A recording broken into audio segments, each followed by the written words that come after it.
कुछ कहानियां ना सिर्फ किस्से नहीं होती, वो एक आईने की तरह होती हैं। आज हम एक ऐसी ही कहानी को समझने की कोशिश करेंगे जो हमें दिखाती है कि दिखावे की आस्था और सच्ची इंसानियत के बीच का टकराव आखिर होता कैसा है। तो कहानी शुरू होती है एक गांव से जिसका नाम था मायापुर। अब देखिए, नाम में ही माया थी और सच कहें तो काम में भी।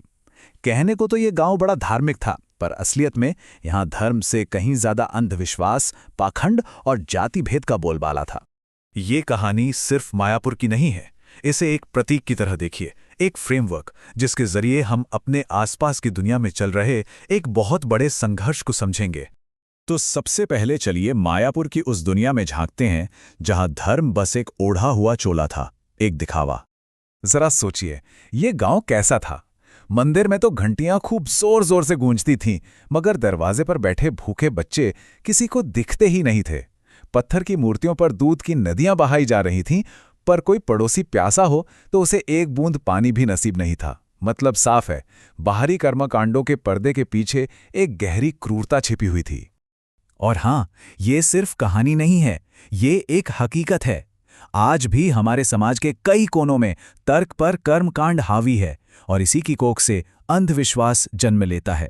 महाराष्ट्र की MANS जैसी संस्थाओं के दस्तावेज बताते हैं कि कैसे आज भी इलाज के नाम पर मासूम बच्चों को गर्म सलाखों से दागा जाता है, कैसे बारिश के लिए अजीबोगरीब टोटके किए जाते हैं और कैसे किसी महिला को डायन बताकर सरेआम जलील किया जाता है। ये सब दिखाता है कि इन गहरी जड़ों वाले अंधविश्वासों से लड़ने के लिए वैज्ञानिक सोच की कितनी ज्यादा जरूरत है। मायापुर की एक और कड़वी सच्चाई थी और वो थी जाति की दीवारें। एक ऐसी खाई जो गांव को हर रोज बांटती थी और जिसने जिंदगी के हर पहलू को अपनी जकड़ में ले रखा था। कहानी में जिन्हें निचली जातियां कहा जाता था, उन्हें समाज के हाशिए पर धकेल दिया गया था। उनके कुएं अलग, उनके बर्तन अलग, यहां तक कि उनके रास्ते भी अलग थे। इसी जहरीली व्यवस्था का नाम है छुआछूत। और समझने वाली बात यह है कि ये कोई महज सामाजिक दूरी नहीं थी। नहीं, ये तो रोज रोज के अपमान और बहिष्कार का एक पूरा का पूरा सिस्टम था, जिसे परंपरा और धर्म के नाम पर चलाया जा रहा था। सोचिए, चाय की दुकान पर अलग कप से लेकर शमशान घाट तक हर जगह, हर मोड़ पर यह बंटवारा साफ दिखता था। और फिर एक दिन इस ठहरे हुए पानी में जैसे एक पत्थर आकर गिरता है। एक अजनबी मुसाफिर गांव में आता है, जिसके आने से मायापुर की पूरी सोच और मान्यताओं की नींव ही हिल जाती है।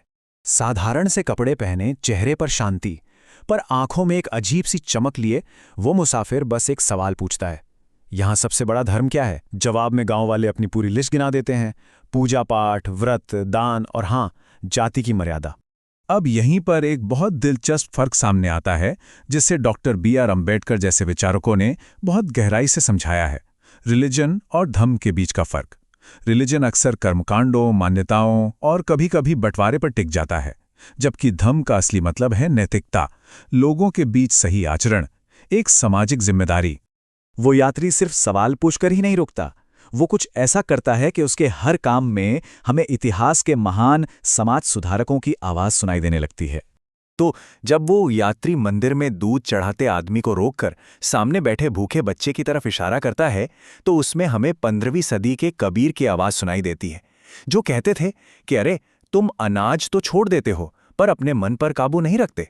जब वो एक विधवा को अशुभ कहकर धकेले जाने पर सवाल उठाता है, तो हमें ज्योतिराव फूले याद आते हैं।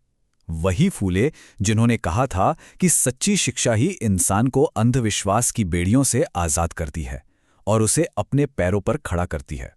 और फिर जब वो पूरे गांव के खिलाफ जाकर एक प्यास से दलित बच्चे को अपने हाथों से पानी पिलाता है, तो उसका ये एक काम डॉक्टर BR अम्बेडकर के उस मूल सिद्धांत को जिंदा कर देता है कि कोई भी धर्म जो बराबरी, आजादी और भाईचारे को बढ़ावा ना दे, वो अन्याय है और कुछ नहीं।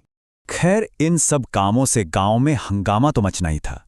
पंचायत बैठती है और यात्री को कटघरे में खड़ा कर दिया जाता है। और यहीं वो यात्री उस सच का पर्दाफाश करता है जो मायापुर के तथाकथित धर्म की पूरी पोल खोल देता है। वो बताता है कि तुम्हारा धर्म किसी दैवीय सिद्धांत पर नहीं, बल्कि इंसानी कमजोरियों पर टिका है। जहां डर होता है, वहां अंधविश्वास पैदा होता है। जहां स्वार्थ होता है, वहां पाखंड। जहां अहंकार होता है, वहां जाति व्यवस्था बनती है, और जहां नफरत होती है वहां छुआछूत। सच्चा धर्म वो तो सिर्फ प्रेम, करुणा और समानता में बसता है। वो आगे कहता है, सुन लो, भगवान को तुम्हारे फूल नहीं, साफ दिल चाहिए। घी का दीपक नहीं, ज्ञान का प्रकाश चाहिए। और मंदिर की घंटी नहीं, किसी दुखी की मदद के लिए उठे हाथ चाहिए। ये सोच का एक पूरा बदलाव है, कर्मकांड से कर्म की ओर। यात्री के इन शब्दों से पूरी पंचायत में जैसे सन्नाटा छा जाता है। ये सिर्फ शब्द नहीं थे, ये एक चिंगारी थी जिसने बदलाव की आग को हवा दे दी थी। और उस दिन के बाद मायापुर सच में बदलने लगा।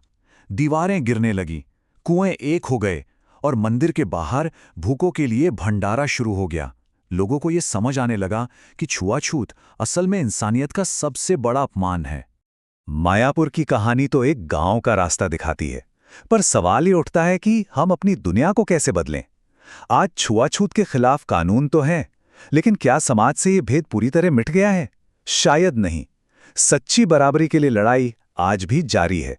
और जाते जाते वो यात्री एक बच्चे के सवाल के जवाब में एक आखिरी और सबसे गहरी बात समझा जाता है।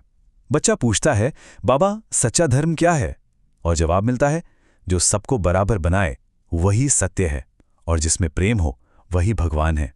ये एक ऐसी परिभाषा है जो हर बंटवारे, हर दीवार से कहीं ज्यादा ऊंची है।